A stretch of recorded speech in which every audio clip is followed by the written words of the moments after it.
Aaron, I think it was after the Tennessee game last year where you first mentioned Devontae in the Hall of Fame. When in his career did he go from just a great receiver to that level? And what do you think constitutes a Hall of Fame? I think that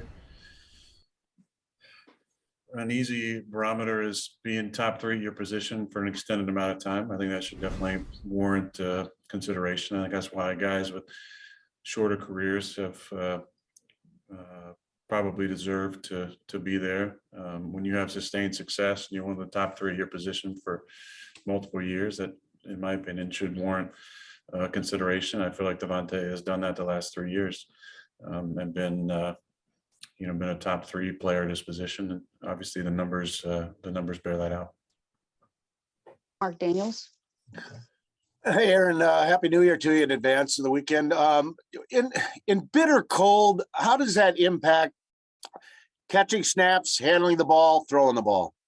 Not a whole lot, I don't think. It's just about keeping your head and your hand warm when the weather dips below, really below 10. I think, the sweet spot where it's not as big of a deal is probably between 32 and 10. When it gets below 10, then it definitely becomes, the ball definitely becomes a little bit slicker. But we've had a lot of success over the years throwing in this type of environment, and I think it's just keeping your hands warm and your head warm, and then just not sitting on that heated bench for too long. Because the difference between being super warm on the bench and being cold on the field is a little drastic. So you got to kind of watch that. Something I've learned over the years.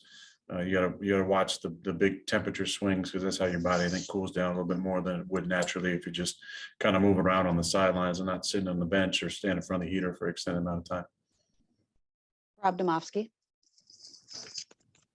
I say this kind of half jokingly, but did any of those former teammates take issue with you calling Devontae the best player you've ever played with?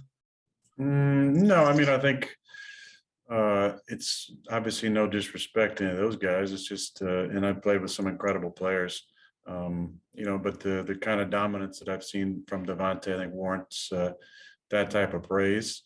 Played with some great receivers over the years, and appreciated the different skill sets that they brought to the table.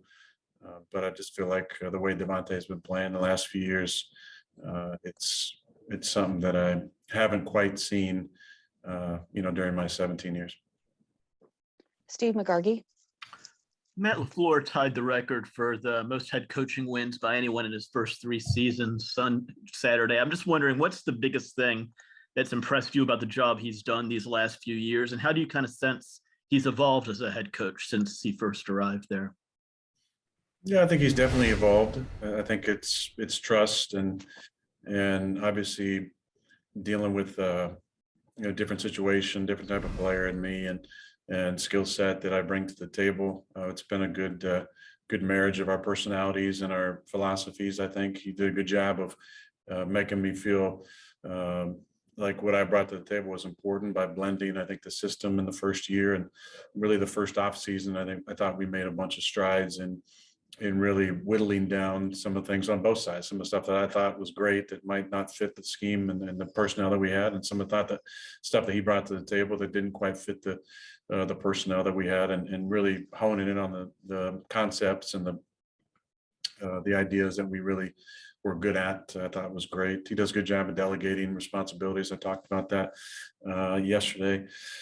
Just allowing the other coaches to coach and to have a specialty, whether it's situational football or a spot to be in front of the room and to work on their own presentations. I think it's great. I think a job of any head coach is to get your staff ready to make a jump, whether that's position coach to a coordinator or coordinator to a head coach. I think you're always trying to train up those coaches and have a couple kind of in the stable to stay waiting should one of those guys get an opportunity. And I think Matt does a good job of that by allowing them the platform to speak in front of the offense and speak in front of the team at times as well. And he's done a really good job of knowing when to be hands-on and when to allow his staff to lead, and also to encourage it being a player-led team. The best teams that we've had over the years are player-led teams that involve great amount of leadership, and at times the players speaking instead of the coach. And Matt, I think, understands when to allow the players to take the lead in those situations. Wes Hodkiewicz. Aaron, over the years, you guys have had several veterans that have kind of come in season, whether it was in 10 or, even James in 15. And now obviously Rasul's kind of done that this year. How important is that, during a championship run? And also what kind of boost does that give a team when you start getting contributions like that?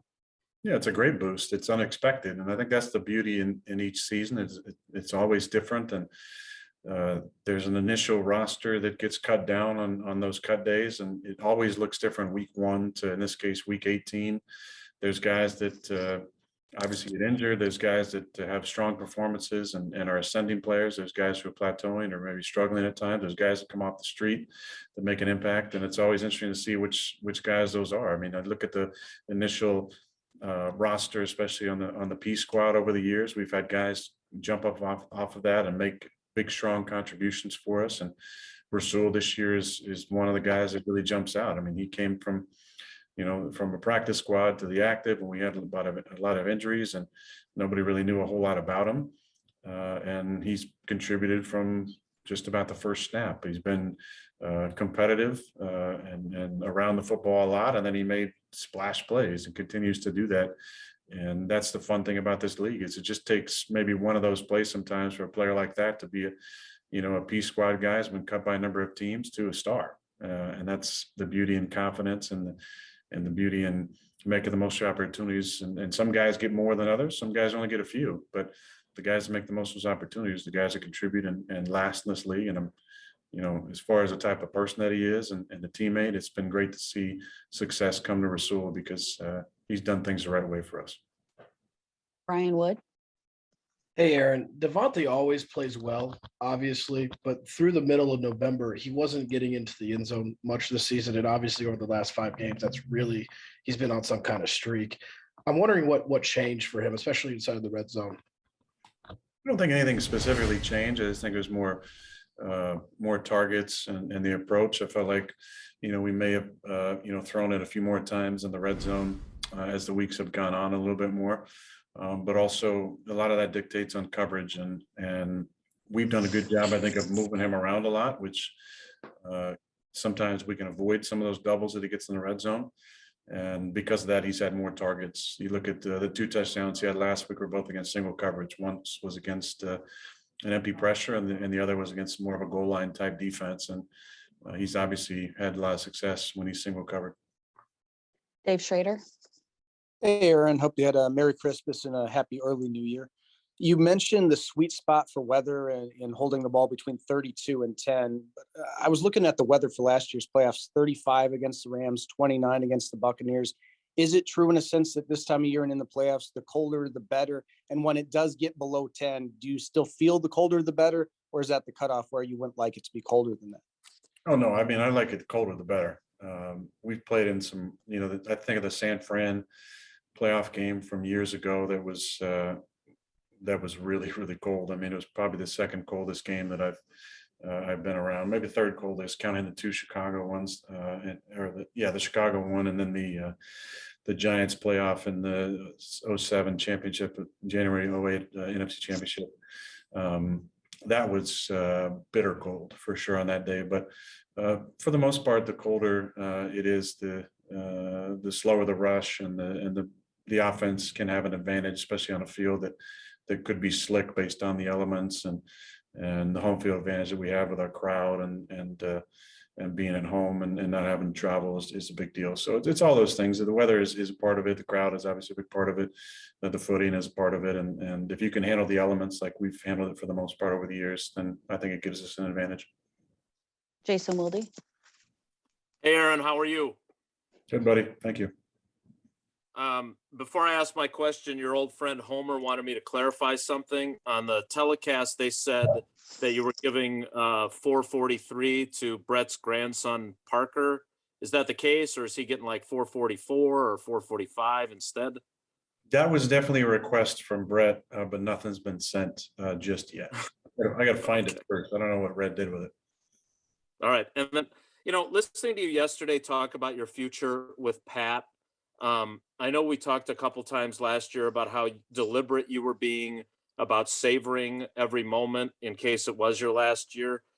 Are you doing that again this year? And is it safe to say, I don't want to misinterpret what you said yesterday, but you sounded to me like a guy that you're definitely not going to retire after this season. You're going to play next year. It's a question of whether it's here or somewhere else. Is that also accurate? Yeah, well, thanks for letting me clarify that. I wouldn't rule that out. I think that I'm just enjoying this season for this season. And I think there's playing next year will definitely be in the thought process. One of the things that obviously, and you and I have talked about this over the years, wanting to not be a bum per se on the way out and to still be able to play, I think is important to me. If this year has taught me anything, is that I still can play. I still have a love for the game. I'm still super competitive and still enjoy the process of the week. I miss practice, and it's tough to not be out there week after week now. But I still do love competing, and I love being out there. It just, there'll be a lot of things that'll weigh in the off season. Saying that doesn't mean, or any of the comments I've made doesn't mean I'm thinking about elsewhere. I do want to clarify that. The things that I've said about the team this year, about Brian's and I's relationship, has been heartfelt and genuine, and I do appreciate a lot of the things that I've seen from the team that are directly related to conversations we had in the off season. That was meaningful to me. I've enjoyed being a part of conversations that directly affect my job, which I talked about in the off season, and Brian's taken a lead in that. And I do appreciate the way our relationship has grown. I have a lot of love for Matt and enjoy playing for him. I love my teammates. The coaching staff has been fantastic, and they make it fun every single day. And the guys obviously is what you play for. And having Randall back has made this year exponentially greater for me as far as happiness and going through the weeks and being able to spend time with him and Ida and the kids. And it has been really, really special. So I'm just savoring this year, I think, as much as anything. And I don't want to, it won't be something where I'll drag it out for months and months, have conversations with my loved ones after the season, with Brian and Mark and Russ and the coaching staff, and then make a decision at some point. I'm not going to hold the team back from anything. And once I commit, and if it's committing, to move forward here, it'll be a quick decision. Mike Clemens. Excellent piece on NFL Films a couple of weeks ago on James Campen. In 2005, Brett had a really rough season, and after he came back and was talking about, it's hard to relate to 23-year-old teammates sometimes.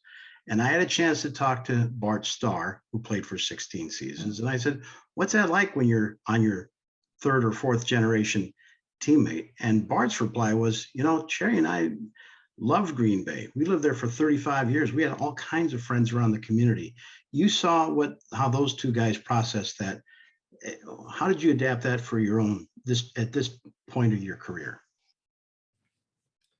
I mean, the hardest thing is just so many different guys every season. I remember talking to a teammate back in the day who said, "You can't get close to guys because you never know when they're going to be gone, and you just kind of have a few people you're close to." And I always pondered that thought and wondered if that was possible for me to be able to do. And I came to the conclusion that it wasn't. I love the guys. I love getting to know people and kind of figuring out how they tick. And that's the hardest part about this thing is I've outlasted so many teammates and guys that I played with as a young player left, and as a kind of a medium player, are gone. And now as an older player, there's only a few guys left who I've been with for so many years. And that's the hard part. But the challenge, and the fun challenge, is the opportunity to get to know new people and to figure out what's important in this generation and what makes them tick, and what do they spend time doing in their off time, and what apps are important to them, and what type of habits do they have and hobbies do they have. I mean, I find a lot of pleasure in that, and I really enjoy that part of it, because everybody has a unique story and they're from different backgrounds. And that's the best way for me to grow and to learn, is to talk to people that don't look like me, that don't come from where I come from, that have different interests than I do, that think about the world differently than I do. And I enjoy all those conversations. And as an older player, you get to be a part of more of those conversations. And you're asked about different topics because you might have an ounce of wisdom to share. And I love those conversations, and I really look forward to those interactions. And that's what makes this game fun, is the relationships. And I think at the end of the day, that's what we're going to take with us the most. And that's why it was so fun to be a part of that camping piece, because he was so great to me when I was a rookie and trying to figure out life in the NFL and what it was all about. He asked me to dinner on the first road trip. And I was like, yeah, sure. I got nothing going on. And it started this friendship and this conversation. I had somebody to talk to. I had a big brother to talk to in the league about, I'm not playing, and I've always been on the field and impacting the game. And it's like, he was part big brother, part advice giver, part therapist, and fully a friend. And that's what I needed at that time. And if I can be that to some of my younger teammates, I really look forward to that opportunity. MK Burgess. Aaron, I asked Devontae this last week, and he said the biggest challenge for him has been the coverages he's seen this season. So I'm curious, what's been the biggest challenge for you this season, and how has it made you a better player? Oh man, there's been a lot of adversity this season. I think it always refines character, and you go through your lumps and you learn about yourself and about the people in your sphere. And I'm thankful for that. I really am. Those are life lessons that are invaluable. And dealing with a toe injury has allowed me to slow down a little bit, I think, and to recenter and refocus on the important things, to be the best me at work. And I'm thankful for that, even though it's been really frustrating at times, to not be out there in practice and to not be able to take those reps and be in those conversations at all times. It's allowed me to see things a little differently and to become a better leader, I think. And so I'm thankful for the adversity I've gone through this year.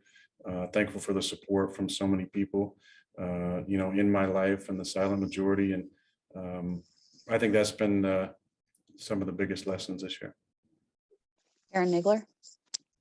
Aaron, I think I have these years lined up correctly. Your first year as a starter was John Madden's last year as a broadcaster.